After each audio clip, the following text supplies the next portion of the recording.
When we think about cybersecurity, it's really easy to just picture firewalls, maybe some antivirus software. But today, it's way more than that. It's a fundamental business challenge. It's really all about building a digital fortress around your most important assets. So, in this explainer, we're going to lay out the modern blueprint for building one that can actually stand up to today's attacks. I want to start with just one number, $4.35 million. So what is that? Well, according to data from 2022, that's the average cost of a single data breach. And that's an all-time high, by the way. I mean, that figure alone tells you everything you need to know about the stakes we're dealing with. This isn't some hypothetical problem, it's a multi-million-dollar reality. And it's not just about the money either. For businesses all over the world, this is their single biggest worry. Yeah, forget market downturns or supply chain problems for a second. According to the Allianz Risk Barometer, cyber incidents are the #1 global business risk. This is literally what keeps CEOs and executives up at night. So, what does this modern battlefield actually look like? Well, the threats are coming from all over the place. You've got ransomware, where attackers basically hold your data hostage and demand a huge payout. Then there's phishing, which tricks your own employees into handing over the keys to the kingdom. And it's not just about stealing data anymore. These attacks can cause massive disruptions to entire digital supply chains, bringing business to a grinding halt. Okay, so with threats this serious, you absolutely need a defense with multiple layers. Let's talk about our first pillar, the financial digital shield. This is all about the supercritical role that cyber insurance plays. So, what is it exactly? Well, think of it like this. Cyber insurance is a specialized policy that helps a business handle the financial mess after a digital attack. It can cover everything from the immediate costs of a data breach to all the legal liabilities that come along with it. It's basically your financial safety net in this crazy digital world. Now, a good cyber insurance policy is usually split into two really important parts. You've got first-party coverage, which handles your direct losses. Things like business interruption, restoring your data, maybe even those awful ransomware payments. Then there's third-party coverage. This handles the costs that other people face because of your breach, like regulatory fines or legal fees. To be truly protected, you really need both.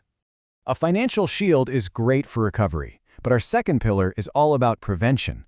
It's time to move beyond the password and look at the new technological front line.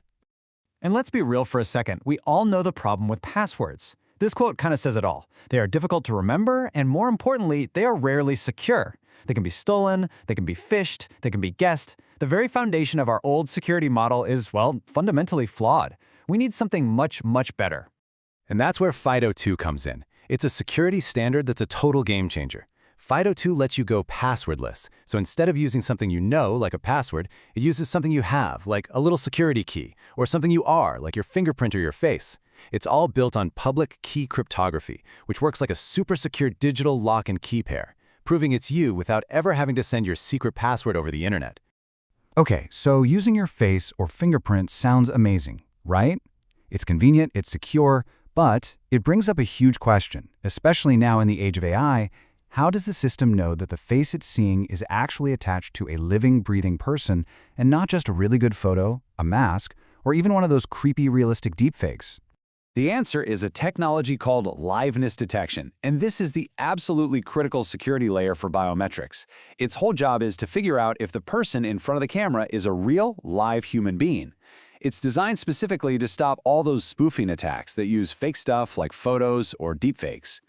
But not all liveness detection is created equal. There's this interesting trade-off between security and convenience. On one hand, you have active liveness.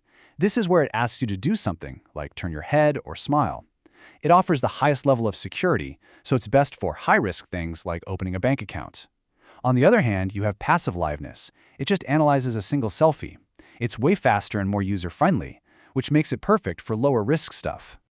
All right, so we've got our financial shield and our tech frontline. But you know what? Even the best locks in the world are useless if the people inside the fortress aren't prepared. This brings us to our third and maybe most crucial pillar, the human factor. And look, this isn't just some vague idea.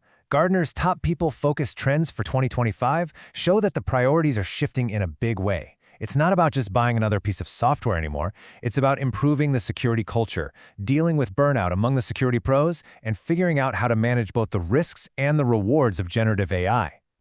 At the end of the day, human behavior is a core part of security.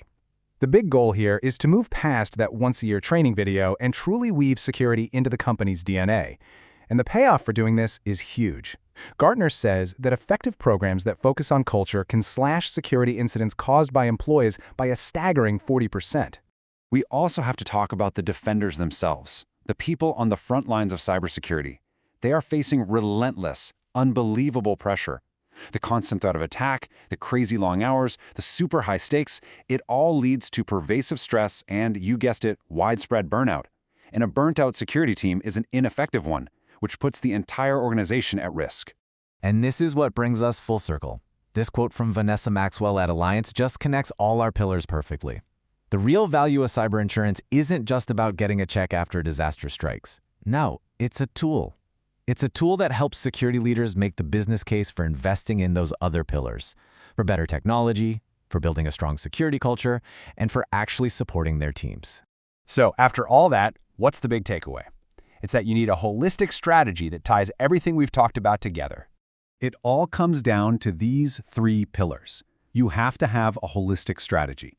First, financial protection, to soften the blow if an incident does happen. Second, technological innovation, like going passwordless, to stop breaches before they even start.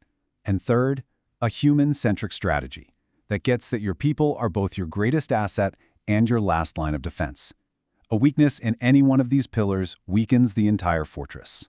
And that leaves us with one final pretty heavy question. As our technology and our world get more and more tangled up, we really have to ask ourselves, are our efforts truly making us safer? Are we building a stronger fortress, or are we just creating more complicated, more intricate locks for ever smarter thieves to pick? That right there is the central challenge we all face.